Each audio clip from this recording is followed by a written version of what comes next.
Welcome to another video. I am at West Ham's training ground. You might be able to hear a little bit of drilling in the background. They're updating the academy buildings behind me, but I think you can hear me loud enough, so hopefully that's okay. Sorry that it's in the car. It's kind of my only place I can sit in after a press conference. I've got a really long journey home, well over an hour, and I don't want to delay getting the video out to you firstly to give you all the latest updates.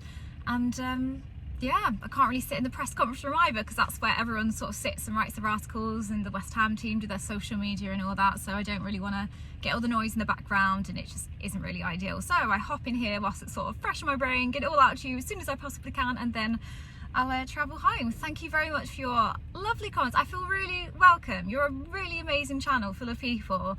It was, yes, so much nicer than I even imagined, so thank you for welcoming me to the channel and for your lovely suggestions. I asked a lot of your questions today if you listen to Nuno's live press. If not, I'll go through it in a second. Yeah, so again, keep up the suggestions, thank you, because I want to ask, like I kind of said last time if you watched, I want to ask more questions that the fans want rather than just the kind of questions that help out the media. I want to know what the fans want so I can ask the questions for you guys as well and sort of make that connection. I will start with the press conference and then I'll go through viewer questions as well at the end, so I don't want to bore you by going through all that first. So I'll go through the presser. Yes, let's go. So firstly we have the broadcast section, which was just Sky Sports, it was Premier League, and then myself. TalkSport haven't turned up in a very long time, so yeah, they usually would go after me, but they did not. So I'll start with kind of the general like Sky questions, etc. How Freddie Potts, Mavropanos and Fulkrug are doing. They are recovering. Oh, I've been blocked in. Someone's blocked me in, never mind. My parking space, not ideal. Someone will have to move in a second. They will be decided tomorrow apparently. So they're recovering. In the last press conference, obviously just before the international break, Nuno sort of mentioned that they are recovering, but they're expected to return at the end of the international break. And it was the end of the international break. I don't really know what's happened, but progress has been a little bit slower than expected, and it'll be decided tomorrow. There wasn't anything definite now, which I think is a little bit of a shame, a little bit disappointing.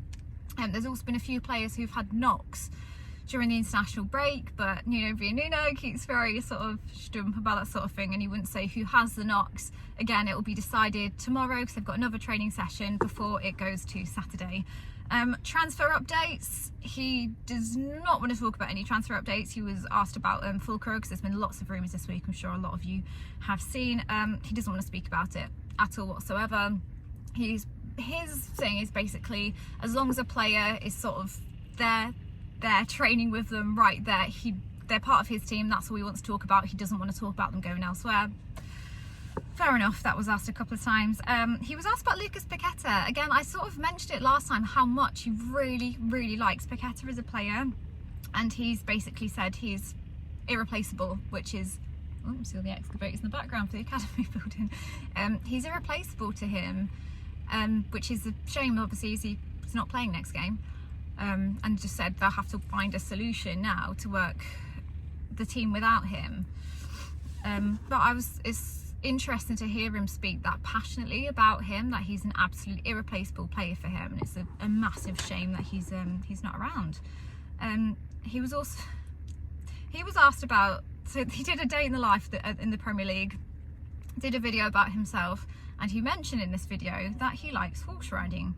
And he rides a horse anytime he can get, and Sky asked him a few questions about this, about his horse riding. No, he didn't ride a horse during the international break, in case anyone else was desperately curious. No, he hasn't ridden a horse for a while. Yes, he enjoys it. Yes, it clears his headspace.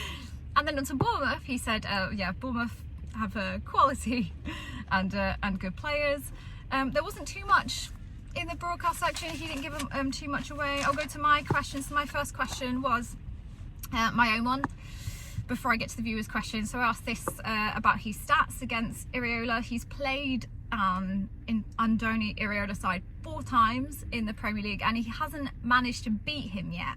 He hasn't won one of them. So I sort of asked what his thoughts were on his opposition manager firstly, and just kind of mentioned as a joke, and I'm sure you'd be hoping to change your record against him this time.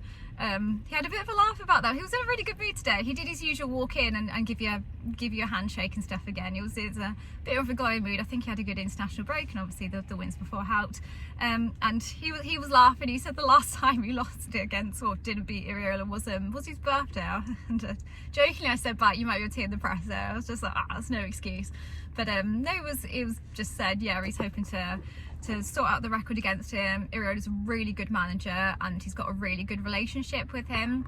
But obviously on Saturday they're opponents, so they won't be as friendly that time. But yeah, hope that was an interesting start. I hope it's not five non-wins in 5 winless games in 5, really better to say. Then I asked a viewer question. Now I haven't written down usernames and who suggested these, but if you ask the question, I'm sure you'll recognise it. A couple of people asked like the same thing, so it's just come from a couple of questions, but I literally went through all the kind of comments, the suggestions, and wrote down some of them, well, as many of them as I possibly could, because I only get like 5 questions average, I'd say. I asked 6 today. So I did go, I went above and beyond for you guys to make sure I got a bit extra in. Someone asked about the transfer window, and has he managed to sit down with any kind of like head of recruitment to discuss what he wants kind of to sign during the transfer window, with what kind of players he's interested in.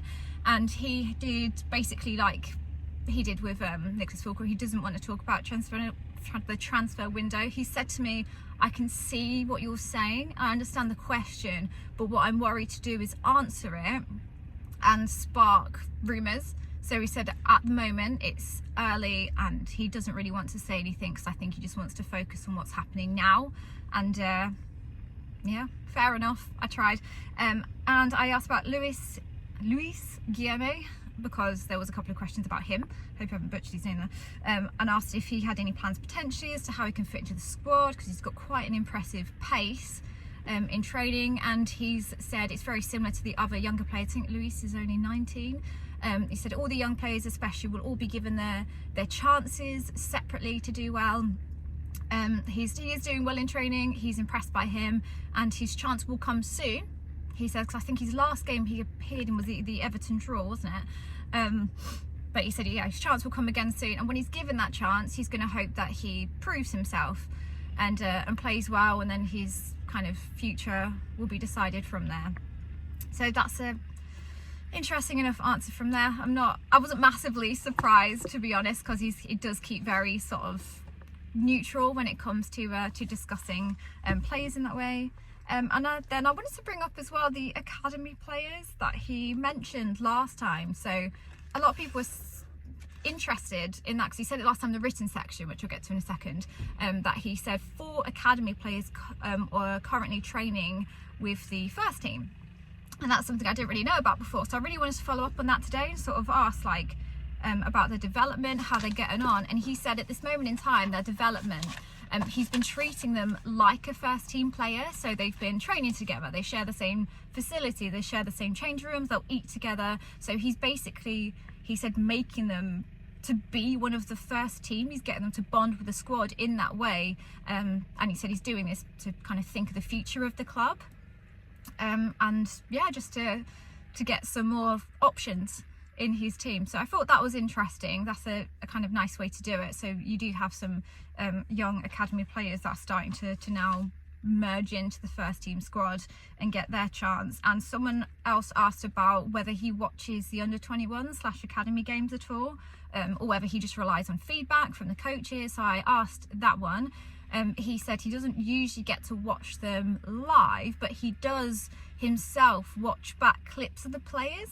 So he doesn't just rely on a coach to say, yeah, that one's good, that person was really good in training. He'll actually watch back clips and videos himself of them and make his own decisions. And he said it's looking really promising so far. He's been really impressed with what his academy can do, and has expressed how important the academy is to the future of the club and West Ham for him. He seems like one of those managers that really likes to have the academy properly involved, which is obviously good in case of any injury struggles, and just to have options, to have homegrown players. And then I ended with a question that was also suggested by a viewer, which was in regards to the coaches and backroom staff. So obviously he promoted to the coaches that are all kind of already here to be his backroom staff, and he said, well, I just asked what the reasons were about them not coming over from Forest, if there was a reason, was it a contract reason, and he was very quiet about that. He sort of said he doesn't want to discuss it, so I'm not sure what the reason was there, but he said he'd rather not discuss that side of things. But he did want to say about the current coaches and backroom staff, and to say they're absolutely wonderful, they've been so helpful, and yeah, he couldn't be luckier and he couldn't thank them enough. So kind of, yeah, moved the question a little bit away just to thank the current players, the current staff, but that's fine. I tried. Again, sorry if I'm shivering slightly. It's really cold in here. I've got my heated seat on in my car, but I'm freezing. That's why I'm wearing a cardigan, looks like my granddad's. It's so cold, like biting cold. Anyway, that was the end of the broadcast section. I was the last person to ask my questions. You may have noticed, I was going to discuss this a bit more at the end, the sound has hopefully improved a little bit. So many people message asking why the sound was so bad, and that's basically because the manager is provided with a microphone, and other clubs have microphones for the press that are in the desk, either integrated in the desk or at the top of the desk facing the media team, which is normal. I think they do like Leeds, Spurs, all that sort of thing. Like they're the same. But yeah, those clubs specifically do it, but West Ham never have, for some reason, so you can hear the manager clearly but not the questions they were asked. So this was one of the feedback things I had written down to say to the press officers, and today there was a microphone, so you'll have to tell me if it improved. There was a microphone sitting on the desk facing us. I asked Sky at the end, I went, is that yours? And they said no, it's not. So I went, maybe it belongs to the club, maybe it's the West Ham media team microphone. They've actually done it. They put it there so you can hear the press a little bit better. So let me know if it has improved. But yeah, because that was one of my little things that I wanted to get fixed for you guys. Thank you for bringing that up, because I got so many comments on that saying the sound was awful, so I hope that's improved. Anyway, to the written section, which comes after the broadcast section. Microphones off, cameras off, and it's just the kind of newspapers. There was no embargo today, which means I'm allowed to talk about it, and I'll just scribble down notes as quickly as I can in my notebook here for you guys, so I can sort of just mention what was brought up. He was asked about players returning from international play, blah blah blah, Andy Irving particularly, and yeah, he's obviously come back pretty happy. And then Nuno was also asked about whether he's worried players such as Andy will get like fidgety with having not as much game time as they'd like to, and whether he's worried that those players wanting to play in the World Cup will end up moving teams and move to a side that might give them some more game time. And Nuno said, no, this is the club to do that. He should stay at West Ham. That's what he'd recommend. It would be a mistake, to quote, if a player believed that and moved to a different club just because of the World Cup. So he was very strong on that, and he wasn't too happy with that suggestion. Not in like a bad way, but he was like, no, that would be a huge mistake. Players shouldn't do that. You stay at West Ham if you want to play in the World Cup. So he was really strong on that. He was asked about Jarrod Bowen. Is Bowen happy? Is he worried Bowen would leave? Bowen is very happy, we are told, and he does not think he's going to go anywhere. And Nuno said if he was England coach himself, then he would always start Bowen, because he's very impressed by him. I was asked about Fulkrug again, of course, the same answer as before. And just again about Bournemouth, he said they're constantly chasing the levels of performance and their standards to improve on each and every game, and Bournemouth will be tough, but he said they're going to play like it matters. That's what he says to the players. He tells the players, you play this game because like it matters, like it's the end of the world if you don't win, basically. He's really strong on that, on how important it is for him, but admits there's still so much to improve, but he kind of knows what areas to improve in, and it's a work in progress. He says he needs time, and yeah, he's just working so hard to sort of push those standards, push that level of performance. And he was also asked about, well, he was asked about Bowen again at the end, and he brought up, and I didn't really know this, that he's had his eye on Jarrod Bowen since he was playing at Hull. yeah, since he was a Hull City player. And he says watching him then he knew he was special. So I thought that was a really, really nice comment to make and to hear. And that was the end of the written section. It wasn't the longest presser too. I say it wasn't the longest. I've looked at how long I've been talking. Jesus, sorry about that. I hope I've sort of summarised everything decently well. And just, you can obviously end it here if that's enough about the press conference. That's it. And I was just going to answer some viewers' questions from last time. Because I was asked why the sound was so bad. I've explained that briefly with like the microphones. Only the manager was given a microphone, not the press. I hope that's a thing that's changing. Again, let me know if the sound did improve today. Oh yeah, someone asked last time, which I thought was interesting. Do we have to keep things politically correct? So what we do as media is the press officer will come in and does ask us before we begin for our questions, or like the basis of the questions. You don't have to give like question by question, word for word, but you just be like, oh, I'm just going to ask about Bournemouth at the weekend. I'm just going to ask a question about the academy players, if that's all right. I'm just going to ask this.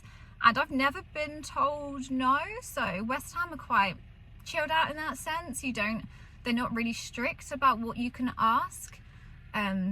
Yeah, I don't think there's ever been something I've suggested. I think there's been, I can't really remember now because it was a long time ago, so like Pellegrini or something, for example. I've been here for a while, where I think people just told, oh, like, be careful approaching it, because I think it was towards the end of his reign at West Ham, and people wanted to ask him about sort of being sacked, the possibility of being sacked, which obviously the press officer sort of just like, well, just kind of not too harsh on that, okay, just a bit. So yeah, you understand that sort of thing. But no, they haven't really been particularly strict or limiting as to what you can ask. They're quite chilled out there, but obviously I try to ask things in like, because I'll ask the question you want, but I'll ask it in sort of like a nicer, non-harsh way, because I mean they're human as well, but I'll still try and get the same answer, if that makes sense.